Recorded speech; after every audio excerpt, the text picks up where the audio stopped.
Hello, and welcome to this University Seminar 275 Scientific Ethics look at where do you get your information. So to start out with, I wanted to play a quick mock video, a mock graduation speech that I'll talk about a little bit later. So please watch this. Congratulations. It is a long-standing tradition at rites of passage for learned people to give important, insightful, and inspirational advice. Similarly, others that may be slightly less informed will often contribute their own thoughts, leaving it up to the listener to decide the veracity of their words. Most advice is given in three parts. No one's quite sure why, but I think three is used because 1, 2, 3 is a steady point of calm moderation between the extremes of a fist in anger and a high five of collegiality. Generally, this advice is given in the form of quotes, Googled earlier that morning in order to lend a level of authority to their words. However, we all know that we need to be careful with what we learn from the internet. As the 16th President of the United States, Abraham Lincoln, warns, don't believe everything you read on the internet just because there's a picture with a quote next to it. So, I need to give you some words of wisdom, an ethical tenet to live by. Okay, so here it goes. Don't do something that you will regret if you get caught. Now, variations of this have been around for quite some time. If you can't do the time, then don't do the crime. But seriously, think about how your actions will reflect on you in the future. Don't act hastily in the heat of the moment. Take a moment, count to 10, and think about what you should actually be doing. Think about what your actions will say about you and whether or not your behavior will reflect poorly on those around you, your family, your friends, and your employer. So what do you do if after you get to 10, you still really want to do something improper or say something inappropriate? Yogi Berra, Major League Baseball Hall of Fame catcher, coach, and manager, stated, if you're going to cheat, it's better that you don't get caught. If you're dead set on going forward with an inappropriate behavior, take the time to diligently plan, establish an alibi, and cover your tracks. Now, in this world, with everyone carrying a camera, social media accounts, and facial recognition software, you must assume that everything you do and everything you say will be available to embarrass and or incriminate you now and in the future. So don't do it. Don't do something that you will regret, because more than likely you will get caught. Ideally, consult your conscience before you act. Now, in terms of your conscience, I mean the little angel sitting on your shoulder and not the devil sitting on the other one. Don't do something that you will regret, be embarrassed, or convicted of if you're caught. I end with the words of Rick Riordan, author of the Percy Jackson series, who wrote in a fictional novel, just remember, if we get caught, you're deaf, and I don't speak English. Thank you, and congratulations.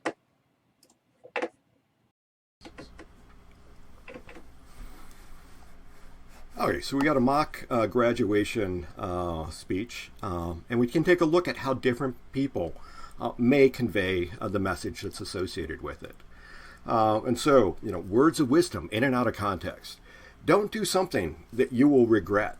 Good quote. Maybe, extend a little bit further. Don't do something that you will regret if you get caught. Maybe not as powerful, but again, pretty good message, indicating to you that you should, perhaps think about doing something before acting rashly. But let's take a look at it in a slightly different context. Words of wisdom in and out of context. Again, from this graduation speech. If you are dead set on going forward with inappropriate behavior, take the time to diligently plan, establish an alibi, and cover your tracks. Yeah, it was said in that talk. but is that the main message? Is that the point that is coming through from that graduation speech? And again, taking a slightly different portion of that presentation. And then finally, again, I'm not going to beat this over the head too many times. But now in this world that everyone's carrying camera, don't do it. Don't do something that you'll regret, because more than likely you will get caught. Again, 3 different messages, all from the same relatively short speech, but it could be used to kind of indicate a different message to the population. So the question becomes, where do you get your news from? Where do you find out your information?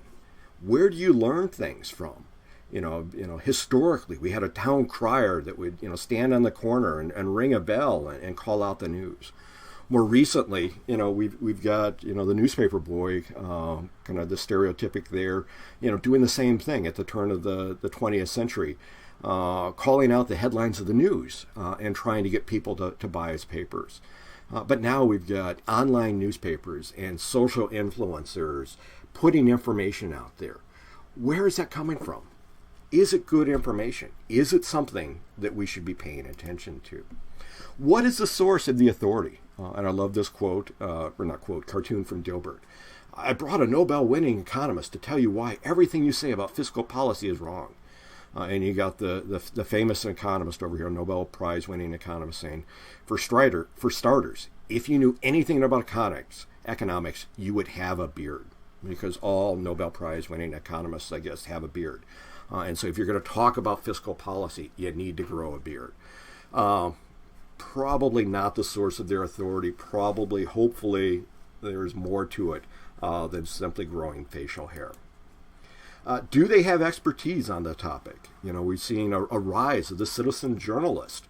We can see, blogs and social media posts with lots of information. Some of it is groundbreaking, but some of it is less reliable and potentially skewed or biased. So what is it that we're going to be doing in this course, where we're taking a look at science versus other types of information?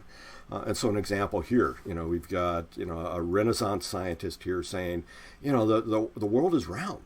And, you got the church and the government and the population saying, are you crazy? Polls show 79% of the world say it's flat. And it's like, yeah, if the majority of people believe this, yeah, maybe that's what we should be believing. And then in the corner next, you'd be telling us humans affect the climate. So again, science as a form of learning, as a form of knowledge, and then how that information is used in the court of public opinion. How is that used to make decisions, either individually about yourselves or more broadly about what science and technology is telling us about what's going on in the world and what we need to be doing or not doing. So when we're looking at information, and I don't care if that is information you're getting on social media, that is information you're getting from, established journalists, or information that you're getting in a class like this one, you need to be able to balance out the difference between facts and beliefs.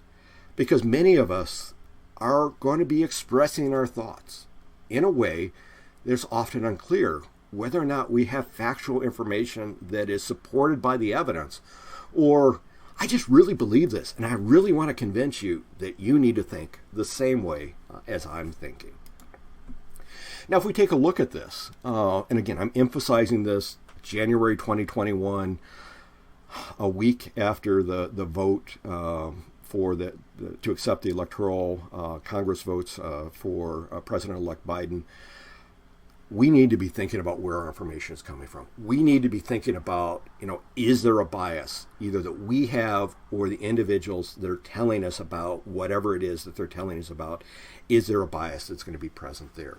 Affinity biases. This is something that we are seeing very prominently in January 2021, because people are going to listen to and agree with people that are like them. And because of that, in general, what you're going to see is that people are going to start to become more polarized because they are less likely to be thinking of alternative viewpoints. They are going to be less likely of trying to understand what other people are thinking about and why they're thinking that way. Other examples of this, a halo effect. When you focus on one great positive and ignore everything else that is going wrong. The opposite of that is the horns. You focus in on the negative, and because you focus in on the negative, you ignore all of the other positive things that are coming on. Sadly, this is something that we are seeing now within society and politics, that you either agree with one side or you agree with the other side, and there is very limited opportunity for kind of interaction and understanding and collegial discourse as we're going through. Other types of stereotypes that we see. There are studies showing, beauty and gender biases, that we are more likely to respond to information from individuals that kind of look or act or appear in a certain way. Again, is that because they have better information, or is that because they're economists and they grow facial hair and therefore they are now kind of more informed about what's going on? So an example of confirmation bias, and I really want to emphasize this because this is a big fear I have about the use of social media, about the individuals in our population, in our community, that are only obtaining information from one source or kind of a limited set of sources that are all thinking in the same way. If you're not seeking out objective facts, if you're not seeking out kind of alternative explanations about what's going on in the world around us, what you're going to do is probably going to be just focused in on those things that are supporting your existing belief. Not, thinking about it critically, not thinking about it in an academic setting, but basically saying, I'm going to learn, but I'm only going to absorb the information. I'm only going to, in the next portion on this image, I'm only going to remember the details that uphold my belief. And therefore, I'm going to confirm my ideas, and I'm going to ignore out anything that challenges them. If you, disagree with me, you're wrong. I don't care what your evidence is. I don't care what's going on. You disagree with me, you're wrong, and I don't even want to hear from you. Those are examples of confirmation bias. And those are the things that we are seeing in society right now, because information is coming to people in a very biased, in a very potentially slanted way, and people aren't collecting information and assessing the information and critically thinking about what their own personal viewpoint is on these topics. They're allowing others to make the decisions for them, and they're following it. They, in many cases, on both sides of the aisle, if we think about it politically, but we need people that are able to seek out objective facts. They're able to think about what those facts mean and think about kind of alternative explanations, alternative perspectives, and alternative viewpoints to be able to understand how somebody that maybe disagrees with us thinks. And they're not necessarily wrong, they're just approaching it from a different viewpoint. And we need to try to figure out, is there common ground? Are there things that we can agree upon? Are there things that, we're going to disagree upon, but we can disagree collegially? We can disagree kind of respectfully. Now, one example of this, and again, this past week has been incredibly chaotic, watching the news out of Washington. I'm going back to the 2016 presidential election. And so if we take a look at this, this is an electoral college map. This is, like they were showing for the 2020 election, red for the Republican states voting for Donald Trump, blue, and because we're looking at the 2016 presidential election, blue for the states that went Democratic, voting for Hillary Clinton. But keep in mind that the way the electoral college votes go is that in most cases, I think with two exceptions, the winner of the state, regardless of the closeness of the vote, so if you win the vote by one voter or you win the vote by 1 million voters, both cases you get all of the electoral votes for that state. And so because of that, it becomes kind of all or none. And so if we take a look at this, we can see, and I got to turn my pointer on so that I can point this out. You can see, the West Coast over here, solidly blue, the upper Northeast over here, the Middle States regions kind of down through here, all kind of in that deep blue. But then much of the American heartland is coming out as red. And so you can say, this is showing, the again, using terms that are tossed out there. The liberal elite on the coastal communities don't understand the ideas of I'm trying to think about the terms that are used here. The hardworking, middle class, lower class, heartland, working class of America. And so we could see this, and it's like, okay, we've got this separation. But there are other ways to look at this information. And again, if we look at the map that President Trump brought in with his election, we can say that instead of looking at this in terms of states, we can look at it in terms of, you can look at it in counties. This is in precincts. And so if we take a look at this, same basic idea, red going towards the Republican, blue over here going towards the Democrats, but these different shades then. Over here, we've got blue, Clinton, in this case, the Democrats, by 50 to 100%. So kind of a huge kind of majority over here, kind of a smaller majority, kind of a slight majority, or just barely in the lead over here. And the same thing over here. Distinct majority, barely in the lead with the pinks. And so if you take a look at this, again, very, very different perspective of the information than we've got from this Electoral College state map here. When we take a look at the precincts, and these are, each of your local voting municipalities, this kind of emphasizes it more. Just take a look at this. We can see that the blue areas are, kind of scattered throughout the country, but the majority of the country is in that pink to red. The majority of the country in this 2016 election is voting Republican. It's voting for, the red states, the red state agenda. And if we take a look at this, the blues are just in population centers. They're in urban areas. And again, emphasizing this divide between rural America and urban America, between the, kind of agricultural and country life and, the hustle and bustle of city life. But again, this is a slightly different way of presenting that information.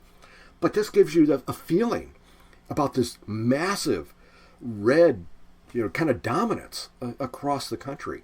And it says one thing, but hold on. Let's look at it as a slightly different way. Same basic idea, still the 2016 presidential election. But instead of looking at it in municipalities, voting centers, let's look at it in terms of population. And so what we've got here, and this is a whole lot more complicated, so I want to spend a little bit of time explaining it.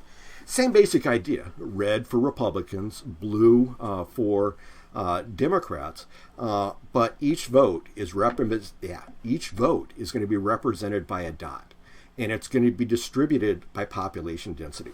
In this previous slide, you've got like national parks and huge open areas and farms that may go on for miles and miles. And so, the prairie dogs probably out here aren't voting red, but they've got a much lower population. And we've got a lot of kind of open space here that is kind of looked at and thought about as being, individuals voting, but it's really just kind of an area of open space. So if we take a look at this, we can see that, in these population centers where you can see kind of the accumulation of the dots, we got a lot of people voting, but then you can see, our national parks, kind of our agricultural areas, and you probably see, like highways in here, kind of along these routes as we go out here through the West.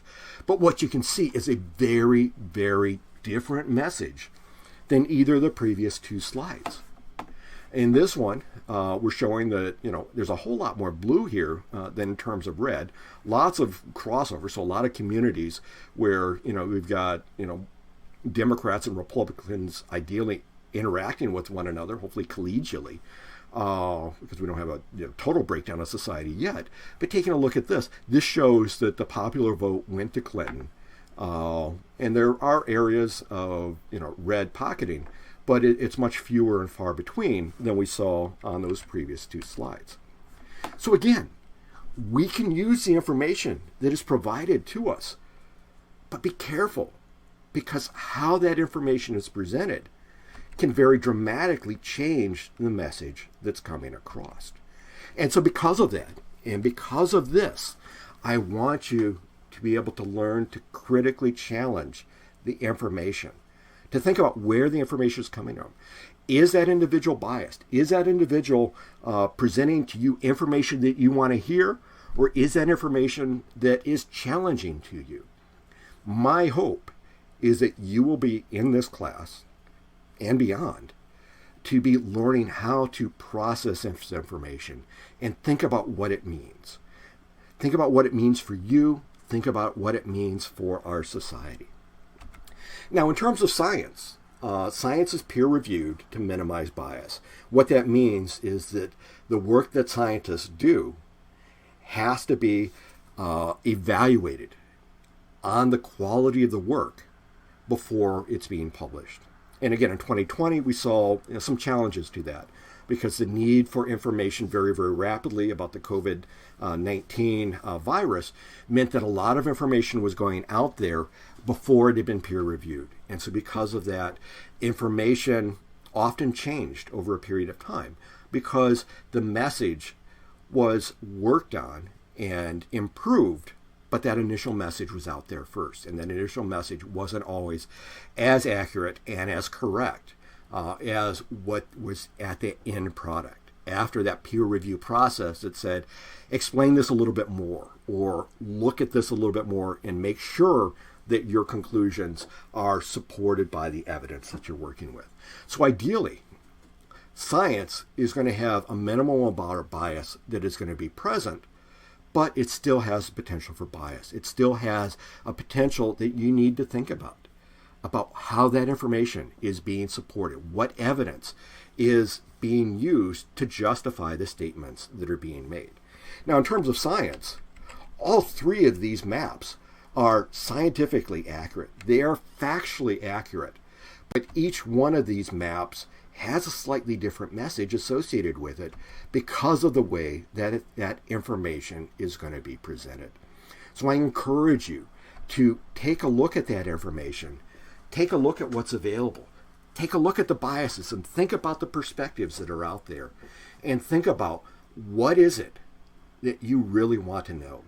Do you want to, kind of follow along and hear all of these comforting lies or comforting ideas that go along with your mindset?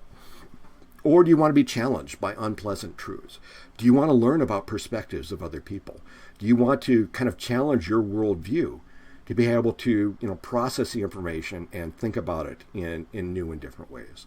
And my hope for you in this course is that you are going to go through and probably hear some topics that are going to make you uncomfortable. You're going to hear some viewpoints that potentially are going to make you uncomfortable. But let's process this information. Let's go through it and look at the evidence. Let's make informed decisions as we're going through. So thank you. Have a great day.